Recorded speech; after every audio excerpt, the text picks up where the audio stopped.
Every morning you have two choices. Continue to sleep with your dreams or wake up and chase them. याद रखना बच्चों, day one or one day, because there is never too late. So welcome back guys on our channel Shed Plus. मैं हूँ आपकी mentor Ankita ma'am और हम continue करने वाले हैं क्या, एनसीईआरटी का तड़का. So guys, लास्ट लेक्चर में हमने सर्कुलेटरी सिस्टम में human heart, cardiac cycle, ECG सारी चीजें कवर की थी. आज के लेक्चर में हम डबल सर्कुलेशन, डिसऑर्डर्स और कुछ चीजें कवर करेंगे. So let's get started with no time waste because exam बहुत पास आ चुका है. चलिए, तो let's get started with double circulation. बेटा व्हाई डबल सर्कुलेशन? डबल मतलब दो तरह का सर्कुलेशन देखा था हमने लास्ट लेक्चर में, बहुत अच्छे से समझा था, कंसेप्ट्स को समझा था कि क्या होता है. एक सर्कुलेशन हमारा हार्ट से लंग के साथ है, एक सर्कुलेशन हमारा हार्ट टू बॉडी है जो पंप कर रहा है हमारे ब्लड को ऑर्गन्स तक, और डीऑक्सीनेट ब्लड लंग्स में जा रहा है ऑक्सीजनेट होने. दो तरह के circulation. That's why we call our circulation as double circulation. ठीक है, चलिए आगे बढ़ते देखते हैं इसमें क्या क्या है. The blood flow strictly by a fixed route through blood vessels, the arteries and veins. Yes, we know that कि हमारा जो ब्लड सर्कुलेशन है वो फिक्स्ड एक रास्ते से होता है. दैट्स व्हाई हमारा जो सर्कुलेशन है, जो सर्कुलेटरी सिस्टम है, वो कौन से टाइप का है? Close circulatory system. किस कौन कौन सी वेसल्स है बेटा? आर्टरी और veins. There are some very minute and important difference between arteries and veins. जल्दी से देखते हैं, बहुत शॉर्ट कर दिया मैंने आपके लिए. आर्टरीज और वेन्स क्या डिफरेंस है फटाफट से देख लो. देखो बेटा, दोनों में कुछ लेयर्स होती है, तीन तरह की लेयर्स होती है. तीनों लेयर्स के नाम सिमिलर है, सब कुछ कंपोजिशन सिमिलर है, लेकिन कुछ डिफरेंसेस है. और वही कुछ डिफरेंसेस क्या होते हैं हमारे नीट के सवाल. तो चलो देखते हैं फटाफट से. बेटा देखो, सबसे बाहर की लेयर, ये पिंक वाली लेयर दिख रही है, इस पिंक वाली लेयर को हम कहते हैं ट्यूनिका एक्सटर्ना.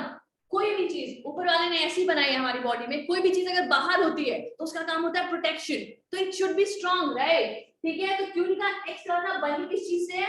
तो बनी है वेरी स्ट्रांग कोलेजन फाइबर्स से, बिकॉज हमें पता है कि collagen fibres are very strong. ठीक है, उसके अंदर आते हैं ट्यूनिका एक्सटर्ना, नाम से पता चलता है एक्सटर्नल. उसके बाद ट्यूनिका एक्सटर्ना हमारी सबसे बाहर की लेयर. उसके बाद बेटा की जो बीच की लेयर है उसको हम कहते हैं ट्यूनिका मीडिया. यहाँ पे हमें दिखता है एक बहुत अच्छा सा डिफरेंस. क्या? अगर हम आर्टरी की ट्यूनिका मीडिया को देखोगे तो वो थिक है, लेकिन अगर वेन की ट्यूनिका मीडिया को देखोगे तो कंपैरेटिवली वो थिन है. It's a very very important difference जो हमसे पूछा जाता है. फिर ट्यूनिका मीडिया बनी किस चीज से? सवाल यही आता है, उसका नाम, कुछ डिफरेंसेस और कॉम्पोजिशन. तो एक्सटर्नल हमने देख लिया कोलेजन फाइबर से बनी है. ट्यूनिका मीडिया बेटा बनी है स्मूथ मसल से,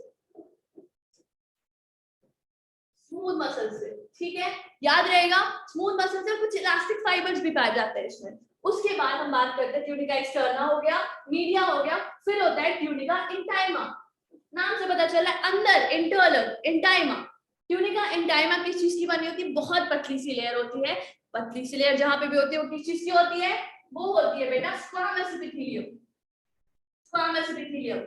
जल्दी से रिवाइज करते जाओ, ठीक है? स्क्रीनशॉट लेने का जरूरत होगी.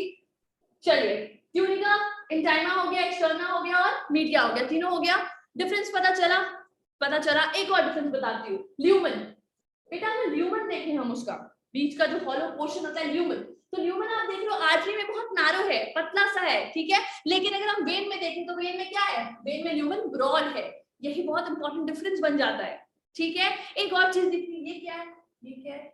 ये तो वॉल्व है. ठीक है, ये वॉल्व है जो सिर्फ वेन्स में प्रेजेंट होती है. क्यों पता है? क्यों? मैं फटाफट से बता देती हूँ. देखो बेटा, आर्टरी, सपोज करो हमारी आर्टरी हार्ट से निकल रही है और ब्लड को लेके जा रही है हमारे लोअर लिम्स में. लोअर लिम्स से कौन लेके आ रहा है वापस ब्लड को? Veins, right? वही लेके आती है. तो यहाँ पे वॉल्व्स प्रेजेंट है ताकि बैकफ्लो ना हो. ठीक है, ये हमारी, मान लो सपोज करो ये मेरी वेन है, बैकफ्लो को बचाने के लिए वॉल्व्स प्रेजेंट है जो ऊपर की तरफ ब्लड को धक्का लगाते हैं, क्योंकि यहाँ पे एंटी ग्रेविटी हो रही है चीजें. ठीक है, भगवान ने फिजिक्स भी लगाई है. ओके, चलिए आगे बढ़ते हैं. जल्दी से कुछ डिफरेंसेस हैं जो हमारे फटाफट से देख लेते हैं. क्या है डिफरेंस? वॉल्स प्रेजेंट है क्या आर्टरी में? नो मैम, नहीं प्रेजेंट है. यहाँ प्रेजेंट है, yes, walls are present. Lumen की बात करते हैं. ल्यूमन आर्टरी का नैरो होता है. यहाँ पे कैसा होता है ल्यूमन? ब्रॉड ल्यूमन पाया जाता है. Next, tunica media thick. सबसे इंपॉर्टेंट है, ट्यूनिका मीडिया यहाँ थिक है, यहाँ पे ट्यूनिका मीडिया थिन है. अगर मैं बात करूं तो एक्सटर्ना किस चीज की बनी है? बाहर है, स्ट्रांग होनी चाहिए, प्रोटेक्शन का काम करेगी. वो किस चीज की बनी है? Collagen fibres. ट्यूनिका मीडिया किस चीज की बनी है मैम? स्मूथ मसल्स, और ट्यूनिका इंटरना किस चीज की बनी है? Squamous epithelium. चलते हैं आगे फटाफट से। The systemic circulation provides nutrients, O2 and other essential substances to the tissue and takes CO2 and other harmful substances away from elimination. What is systemic circulation? Let me tell you बेटा, ये circulation हमारी body में हम जानते हैं, जिससे सवाल भी आया है 2013 नीट में और 2015 नीट में, 2022 में भी आ सकता है। So get prepared, ठीक है? क्या होता है ये चीज हम जानते हैं, पढ़ चुके हैं बहुत अच्छे से। ये हमारा हार्ट है, ये हमारा लंग्स, हार्ट, और ये हमारे बॉडी पार्ट्स, ठीक है, जिनको खाना पीना चाहिए, न्यूट्रिशन चाहिए, जो ब्लड के थ्रू जाता है। अब आपको दिख रहा है यहाँ पे डबल सर्कुलेशन। बेटा ये जो सर्कुलेशन होता है, मैंने आपको बताया था pulmonary term is related to lungs. ये जो सर्कुलेशन होता है इसको हम कहते हैं pulmonary circulation. Pulmonary circulation, pulmonary circulation किसके किसके बीच में है? पल्मोनरी सर्कुलेशन हार्ट और लंग्स के बीच में है, ठीक है। और ये जो सर्कुलेशन होता है जो हार्ट और हमारी बॉडी के बीच में होता है, इसको हम कहते हैं systemic circulation. Systemic circulation, there are two types of circulation, double circulation में two types of circulation, इसको हम कहते हैं systemic circulation। Systemic circulation का फंक्शन क्या होगा? Systemic circulation ही तो सारी चीजें लेके जा रहा है हमारी बॉडी पार्ट्स तक, राइट? पल्मोनरी सर्कुलेशन का फंक्शन क्या होगा? तो मैम पल्मोनरी सर्कुलेशन का फंक्शन तो ऑक्सीजनेशन है, वो डीऑक्सीजनेटेड ब्लड को लेके जाता है लंग्स के पास और ऑक्सीजनेट करके वापस लेके आता है, राइट? चलो फटाफट से देखते हैं क्या लिखा हुआ था। Systemic circulation provide nutrients, oxygen and other essential substances to the tissue and take CO2 and other harmful substance away from elimination. ठीक है, समझ में आती है बात? समझ गए? उसके बाद देखो एक बहुत इंपॉर्टेंट चीज है, a unique vascular connection exists between the digestive tract and liver called hepatic portal system। यार अब ये तो हमें नहीं पता था, लेकिन इससे सवाल भी आया है 2013 में। कुछ डिफरेंट है, ये कुछ अच्छा है। एक्चुअली होता क्या है कि हम जो भी चीजें खाते हैं उसमें बहुत सारे ऐसी चीजें होती है, बहुत इंपॉर्टेंट मिनरल्स, न्यूट्रिएंट्स ना, विटामिन्स स्पेशली, जो हमारे ड्यूडेनम से बाहर एक्सक्रीट आउट ना हो, इसलिए भगवान ने क्या किया है, वहां से एक रास्ता बना दिया है। पोर्टल सिस्टम कहते हैं इसको। रास्ता बना दिया है इंटेस्टाइन से लिवर तक का। लिवर में जाओ, कुछ विटामिन्स वहां पे एब्जॉर्ब हो, थोड़ा सा मॉडिफाइड हो और हमारी बॉडी में काम करो, और फिर उसके बाद ये जो हेपाटिक पोर्टल वेन है ये कहाँ चली जाती है? फाइनली ड्रेन हो जाती है हमारी मेजर वेन्स में, ठीक है, जो हार्ट को जाएगी। एक बार देखते हैं क्या है क्वेश्चन, क्या बनेगा? वास्कुलर कनेक्शन किसके किसके बीच में? अभी आया है सवाल 2017 में बेटा, ठीक है, चांसेस आर हाई। चलो, hepatic portal vein carries blood from intestine, yes, number 1, intestine to the liver, number 2, before it is delivered to the systemic circulation। समझ गए? वेन सिस्टमिक सर्कुलेशन का ही तो पार्ट है। तो पहले हमारी जो इंटेस्टाइन से जो सारे मिनरल्स विटामिन्स है वो इस वेन के थ्रू, किसके through? Hepatic portal system, hepatic portal vein के थ्रू लिवर को जाएगी और फिर वो जाएगी हमारी मेन सिस्टमिक सर्कुलेशन में between the heart and the body parts. Next, अब देखो बेटा, हार्ट तो सारा काम कर रहा है, ठीक है, सबको मदद कर रहा है, सारे बॉडी पार्ट्स उसी से मतलब जिंदा हैं, सबको वही सारे न्यूट्रिशन प्रोवाइड कर रहा है। तो हार्ट को भी तो चाहिए होता होगा ब्लड, वो भी तो मस्कुलेचर है, लाइक मसल से बना हुआ है पूरा ऑर्गन, उसको भी तो चाहिए ना ब्लड। तो उसको जो सिस्टम, उसको जो आर्टरीज वेन्स मिलके ब्लड प्रोवाइड करते हैं, उस सिस्टम को हम अलग से एक नाम देते हैं। क्यों यार? वो मेजर है, उसके लिए एक अलग नाम तो होना ही चाहिए, ठीक है। बिकॉज डिफरेंस नहीं है बेटा, यहाँ पे है, वहां पे भी आर्टरी और veins, but because it's the major organ that pumps blood, उसके लिए एक अलग से नाम क्या है? Coronary system. What is coronary system? A special coronary system of blood vessels is present in our body exclusively, yes, exclusively for the circulation of blood to and from the cardiac musculature। समझ में आता है? Coronary system का मतलब क्या है? Blood वाला system, जो ब्लड को हार्ट को जाएगा और हार्ट से वापस बॉडी को आएगा। समझ में आ गया? चलिए चलिए चलिए आगे चलते हैं। ओके, अभी हमने देखा, फटाफट से इसको देख भी लेते हैं क्या हो रहा है बेटा, क्या हो रहा है। देखो, राइट ऑरिकल, यहां से क्या हो रहा है? हमारे हाथ से हमने बताया था बेटा आपको कि इधर वाला पार्ट क्या कैरी करता है? Deoxygenated blood. इधर वाला पार्ट कैरी करता है डीऑक्सीजनेटेड ब्लड, जो हमारी वेना कावा से कहा जाता है राइट एट्रियम में, फिर राइट वेंट्रिकल में। ये यहां से निकल के फिर जाता है लंग्स तक, मॉडिफाई होता है, क्या होता है? ऑक्सीजनेट होता है, क्योंकि बाहर से क्या आती है? ऑक्सीजन। यहाँ से क्या निकल जाता है? CO2। ये ऑक्सीजनेट होके वापस आती है लेफ्ट एट्रिया में, लेफ्ट एट्रिया से लेफ्ट वेंट्रिकल में, और लेफ्ट वेंट्रिकल जिसकी वॉल थिकेस्ट होती है, ठीक है, वो बहुत जोर से कंट्रैक्शन करके क्या करता है, इसको बॉडी में पंप करता है। किसके थ्रू? डोर्सल एओर्टा हो गई, पल्मोनरी वेन, आर्टरी, ये सारी चीजें हमने पढ़ रखी थी, क्लियर है? ठीक है, ये वाला पार्ट क्या है? Pulmonary circulation. ये वाला पार्ट क्या है? Systemic circulation. आगे यहाँ पे देखो डिफरेंस दिया है आर्टरी और वेन में, आप देख रहे हो, वेन है इसका ल्यूमेन ज्यादा ब्रॉड है, ये देखो आर्टरी है इसका ल्यूमेन कम ब्रॉड है। ये देखो स्मूथ मसल की कौन सी बनी थी? ट्यूनिका मीडिया, इन्होंने ट्यूनिका मीडिया दिखाया है, दिस इज ट्यूनिका मीडिया बेटा, ट्यूनिका मीडिया। इस यहाँ पे वेन्स में बॉल्स को नहीं दिखाया, लेकिन बॉल्स आर प्रेजेंट बेटा, ठीक है। आगे चलते हैं, कैपिलरीज, व्हाट इज कैपिलरीज पता है? जल्दी से बता देती हूँ। सिस्टम क्या होता है हमारा, हार्ट से निकलती है एओर्टा, एओर्टा से क्या हुआ, हम गए आर्टरीज में, उससे और थिन, क्योंकि चीजें थिन होनी, क्योंकि आगे जाके डिफ्यूजन होना है। एओर्टा, आर्टरी, आर्टरी से हम गए आर्टेरियोल्स में, आर्टरी से हम गए आर्टेरियोल्स में, उसके बाद हम गए कैपिलरीज में। कैपिलरीज, यही कैपिलरीज के आसपास ऑर्गन्स हैं जो आराम से यहाँ पे चीजों को डिफ्यूज कर देती है। कैपिलरीज को वापस लेके आओ, कैपिलरीज को वापस लेके आते हैं, कैसे लेके आएंगे? ठीक है, कैपिलरीज को वापस लेके आएंगे कैसे? यहाँ पे आर्टेरियोल्स तो इधर वेन्यूल्स, ठीक है, यहाँ पे आर्टरीज तो इधर वेन, यहाँ पे आयोटा तो इधर वेना का, ठीक है। यहाँ पे क्या मैम? यहाँ पे हार्ट, समझ गए? याद रहेगा सबसे थिन कौन सी होगी? कैपिलरीज, क्योंकि यहाँ पे ऑर्गन्स हैं, ऑर्गन्स में डिफ्यूजन करना है इसको, उसके बाद डीऑक्सीडेटिव ब्लड वापस चला जाता है बॉडी में। आगे चलिए, ये क्या है? अच्छा, ये है बेटा रेगुलेशन, हमारा दूसरा टॉपिक, रेगुलेशन ऑफ हार्ट।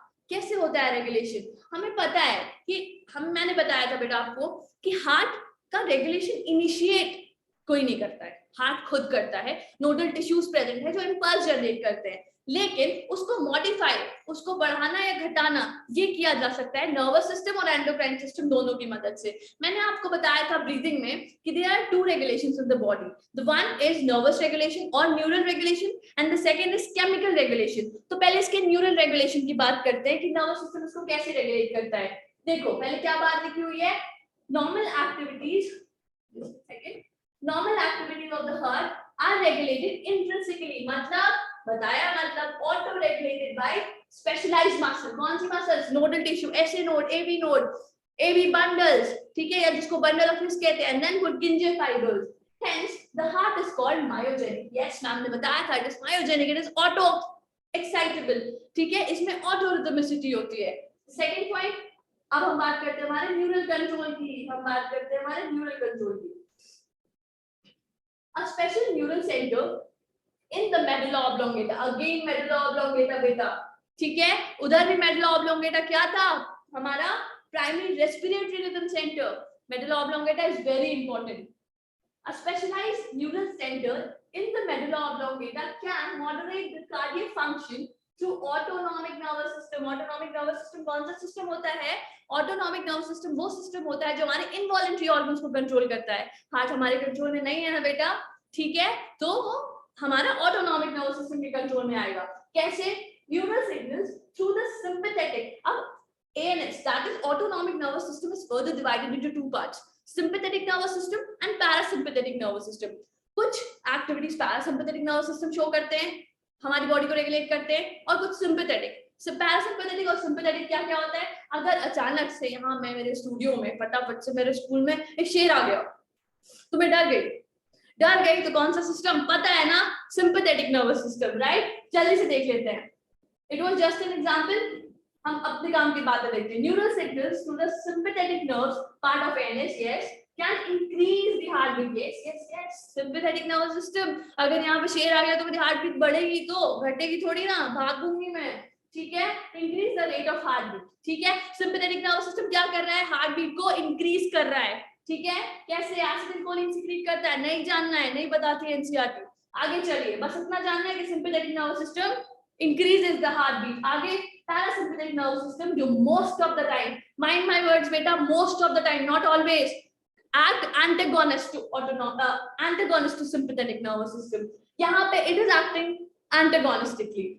ठीक है, parasympathetic nervous system neural signals, that is another component of ANS, decreases the rate of heartbeat. simple neural regulation में क्या देगा, sympathetic बढ़ाएगा, parasympathetic घटाएगा. आगे चलिए. ओके, अब ये है हमारा केमिकल कंट्रोल. एड्रिनल ग्लैंड, ठीक है, एड्रिनल ग्लैंड में दो parts, cortex and medulla. Cortex यहाँ पे डील नहीं करेंगे. मेडुला में बहुत सारे हार्मोन्स होते हैं. वो हार्मोन्स क्या करते हैं, they are responsible to increase the cardiac output. That means they are increasing the rate, right. तभी वो कार्डियक आउटपुट को बढ़ा रहे हैं. कौन से हार्मोन्स होते हैं, मेडुला, जो एड्रिनल मेडुला सीक्रेट करती है, याद है आपको, एपिनेफ्रिन, नॉरएपिनेफ्रिन या फिर एड्रेनलिन, नॉरएड्रेनलिन. ठीक है, दोनों ही हार्मोन क्या करते हैं, कार्डियक आउटपुट को बढ़ाते हैं. गॉट इट, समझ में आता है. चलो आगे चलते हैं, जल्दी से खत्म करते हैं चैप्टर को. Disorders, the last topic and very important. ठीक है, डिसऑर्डर सवाल आ रखा है, ये देखो लिखा है नाम में. 2011 नीट में हाई ब्लड प्रेशर से सवाल आता है. बेटा what is blood pressure? Blood pressure का मतलब, सपोज करो यहाँ पे हमारा कोई भी वैसे आर्टरी है, लेट्स से, ठीक है, आर्टरी, इसमें ब्लड फ्लो हो रहा है, sorry blood is not yellow colour, blood flow हो रहा है. ठीक है, अब ये जो ब्लड है यहाँ पे स्मॉल में कुछ प्रेशर लगा रहा होगा, राइट, इसी को हम कहते हैं ब्लड प्रेशर. बीमारी का नाम हाई ब्लड प्रेशर, ज्यादा प्रेशर लग रहा है, पता चलता है ये डिसऑर्डर है, हाई ब्लड प्रेशर. अगर ज्यादा प्रेशर लग रहा है, नॉर्मल प्रेशर क्या होता है मैम, 120/80 mmHg. ठीक है, 120/80 mmHg normal blood pressure. High blood pressure क्या, ऑब्वियसली इससे जो डिस्टर्ब होगा वो होगा, जिसको हम हाइपरटेंशन भी कहते हैं. If repeated checks of blood pressure of an individual is 140/90. देखो बेटा, इससे ज्यादा हुआ, अगर इससे डिस्टर्ब हुआ, ठीक है, सपोज करो 140 आ गया, 130/90 आ गया, that means it's not good. ठीक है, that's not healthy, that's high blood pressure. But there is one thing, अगर किसी इंडिविजुअल में रिपीटेड चेक्स के बाद हम देख रहे हैं कि 140/90, that means 140/90 और हायर, इससे ज्यादा आता है, तो इट शोज हाइपरटेंशन. इसको हम कहते हैं hypertension. High blood pressure leads to what? Leads to heart diseases and also affected vital organs. अगर 140/90 से ज्यादा ब्लड प्रेशर हुआ, हम इसको हाइपरटेंशन कहते हैं. और ये हमारे वाइटल ऑर्गन्स, मतलब हमारी हार्ट, हमारा किडनी, इन सारी चीजों को अफेक्ट करता है. याद रहेगा, ठीक है, दो चीजें याद रखनी है. 120/80 इज नॉर्मल, एंड अगर 140/90 हुआ, हाइपरटेंशन हो गया, उससे ज्यादा होगा तो क्या हुआ, बहुत ज्यादा वाइटल ऑर्गन्स को अफेक्ट करेगा. दूसरी बीमारी, coronary heart disease, coronary artery disease, जिसको क्या कहते हैं, CAD. इसको ऑफन नॉर्मली टर्म्स में हम नॉर्मली क्या यूज करते हैं इसके लिए, एथेरोस्क्लेरोसिस. एथेरोटर्म्स, एथेरोमा फॉर्मेशन. क्या एक्चुअली होता है क्या बेटा, हमारी जो, इस बार रेड बनाऊंगी, हमारी जो ब्लड वेसल्स है, ठीक है, आर्टरीज है, आर्टरीज बहुत नैरो होती हैं, देखा हमने, उसका ल्यूमेन बहुत ही नैरो है, या फिर कह लो कि वेन्स के कंपैरिजन में बहुत पतला है. ठीक है, पतला तो है ही. अब क्या होता है बेटा, हम कुछ फैट, कोलेस्ट्रॉल, कुछ फाइबर्स, इन सारी चीजों का एक्यूमुलेशन होने, इनको हम एथेरोमा कहते हैं. इन सारी चीजों का एक्यूमुलेशन होने लगता है. ठीक है, accumulation होने लगता है, इसको हम कहते हैं atheroma formation. It can be a fat, it can be cholesterol, it can be in the form of fibres, anything. तो इससे क्या होगा बेटा, ब्लड फ्लो में दिक्कत आएगी. और अगर ये एथेरोमा बहुत ज्यादा बढ़ गया तो क्या होगा, आएगा क्या, अटैक. ठीक है, इसको हम कहते हैं कोरोनरी आर्टरी डिजीज. कोरोनरी क्या होता है, वो सिस्टम जो ब्लड को, जो हार्ट को ब्लड पंप करता है. तो मेनली बेटा ये यहीं पे देखा जाता है, क्योंकि ये बहुत ज्यादा थिन होती है. ठीक है, coronary artery disease often referred to as atherosclerosis affected the vessels that supply blood to the heart muscle. Yes, अभी बताया मैम ने, उनको अफेक्ट करती है जो वेसल्स हार्ट को पंप करते हैं ब्लड. ठीक है, याद रहेगा, एथेरोस्क्लेरोसिस का दूसरा नाम coronary artery disease. Got it. Fat, cholesterol, fibres का एक्यूमुलेशन, एंजाइना से याद आना चाहिए, chest pain. Yes, angina is chest pain.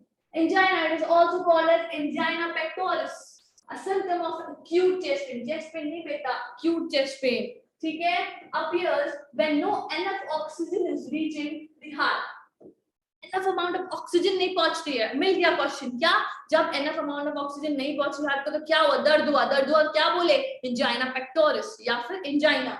Okay, angina can occur in main and women of any as, but ज्यादा कॉमन किसमें है, मिडिल एज में and elders में। ठीक है, समझ में आता है। हाइपरटेंशन पढ़ लिए, एथेरोस्क्लेरोसिस या फिर कोरोनरी आर्टरी डिजीज पढ़ लिए, एंजाइना पढ़ लिए। एंजाइना का मतलब chest pain, acute chest pain. क्यों? क्योंकि ऑक्सीजन नहीं मिल रही है। ठीक है, ऑक्सीजन नहीं मिल रही है। Okay, then what, heart failure. There are three things, बेटा तीन चीजें आएंगी, कंफ्यूज नहीं करना है। हार्ट फेलियर, कार्डियक अरेस्ट या फिर हार्ट अरेस्ट भी कह सकते हैं, और हार्ट अटैक। फेलियर, अरेस्ट और अटैक। फेलियर, अरेस्ट और अटैक जल्दी से समझा देती हूँ एक मैं एनालॉजी लेके। ठीक है बेटा, देखो फेलियर का मतलब ये नहीं होता कि सेकंड चांस नहीं है लाइफ में। ठीक है, हार्ट फेलियर का मतलब ये नहीं हुआ कि वो फिर से पंप नहीं करेगा, बस जो उसका फंक्शन है, ठीक है, जो उसका फंक्शन है उसको प्रॉपर्ली नहीं कर पा रहा है, वो फेल हो जा रहा है उस चीज में, बट वो बीट करना बंद नहीं किया है, कार्डियक आउटपुट जीरो नहीं, इट्स जस्ट अ फेलियर। अब बात करते हैं अरेस्ट और अटैक की। अरेस्ट और अटैक, सपोज करो मैं पुलिस, ठीक है, मैंने चोर का पीछा किया, मैं चोर का पीछा कर रही हूँ, मैं दूर से क्या कर सकती हूँ, उसके ऊपर अटैक कर सकती हूँ, उसको अरेस्ट नहीं कर सकती। दूर से मैंने उसको बंदूक से गोली चलाई, क्या हुआ, उसके पैर पे गोली लग गई। अब प्लीज ये मत बोलना कि मैम हेडशॉट लग गया, मर गया, नहीं, पैर पे गोली लगी, पैर पे गोली लगी तो मैंने उस पर अटैक किया, बट क्या वो मर गया? नहीं। कार्डियक आउटपुट जीरो हुआ? नहीं। लेकिन अगर मैंने उसको अरेस्ट कर लिया तब तो मैं एनकाउंटर करूंगी। ठीक है, अगर मैंने उसको अरेस्ट कर लिया तो एनकाउंटर करूंगी। बेटा ये सिर्फ एनालॉजी है। ठीक है, समझ में आता है। हार्ट फेलियर अलग है, क्या है हार्ट फेलियर? यार लाइफ में हम अगर फेल होते हैं, हमारे एग्जाम में नंबर कम आते हैं, दैट डजंट मीन हम दोबारा कोशिश नहीं करेंगे। ठीक है, दैट डजंट मीन कि हमारी लाइफ खत्म हो गई है, राइट, हम फिर कोशिश करेंगे, दैट इज हार्ट फेलियर। जल्दी से पढ़ते हैं। Heart failure means the state of heart when it is not pumping blood effectively, बस इफेक्टिवली, बट इसमें कार्डियक आउटपुट जीरो नहीं है, वो बंद नहीं हुआ है पंप करना। नेक्स्ट, कार्डियक अरेस्ट और अटैक समझ गए। मैं पुलिस, मैंने अटैक किया, पैर पे गोली लगी लेकिन मरा नहीं, लेकिन अगर अरेस्ट हो गया खेल खत्म, कार्डियक आउटपुट जीरो, इनकाउंटर। देखते हैं, heart failure is not the same as cardiac arrest. Yes, cardiac arrest का मतलब encounter, when the heart stops beating, खत्म, कार्डियक आउटपुट जीरो है बेटा अरेस्ट में। अब अटैक में मरा नहीं था वो चोर, ठीक है, वो बस उसको वो घायल हो गया, तो चोट लग गई थी। क्या हुआ है देखो जरा फटाफट से। और heart attack, when the heart muscles is suddenly damaged by an inadequate blood supply, मतलब उस हार्ट की एक पर्टिकुलर मसल वो डिस्ट्रॉय हो गई है, उस पे चोट लग गई है। उस चोर को मैंने मारा, सिर्फ उसके पैर में चोट लगी है, ठीक है, पूरी बॉडी डिस्ट्रॉय नहीं हो रही है, ठीक है, वो ठीक हो जाएगा। वैसे ही हम इसको क्योर कर देंगे। समझ में आ गया, हार्ट फेलियर, हार्ट अरेस्ट या फिर कार्डियक अरेस्ट या फिर हार्ट अटैक, सारी चीजें समझ में आती है। तो बेटा यहाँ पे हम खत्म करते हैं अपना चैप्टर नंबर 3 ऑफ फिजियोलॉजी। काफी बड़ा चैप्टर था और बहुत इंटरेस्टिंग चैप्टर था। आई सपोज मैं से मानती हूँ कि आप लोगों को भी अच्छा लगा होगा। अब हमारा next chapter will be excretion and elimination, ठीक है, उस चैप्टर को भी हम जल्दी जल्दी खत्म करेंगे। तब तक आप फटाफट से अपने फिजिक्स, केमिस्ट्री और सब्जेक्ट्स और बायो के रिविजन पे ध्यान दीजिए। इसको लगाने के बाद आप फटाफट से अपने प्रीवियस ईयर्स पे जाइए और कुछ भी करने की जरूरत नहीं है, मैं अश्योर कर रही हूँ। टिल देन बेटा take care. And one more thing, very exciting one, I am very excited for that. बेटा our droppers batch has been start हो चुका है, एंड हमारा पहला बैच स्टार्ट हो चुका है 21st of June से, एंड हमारा second batch is going to start from 1st of July। When?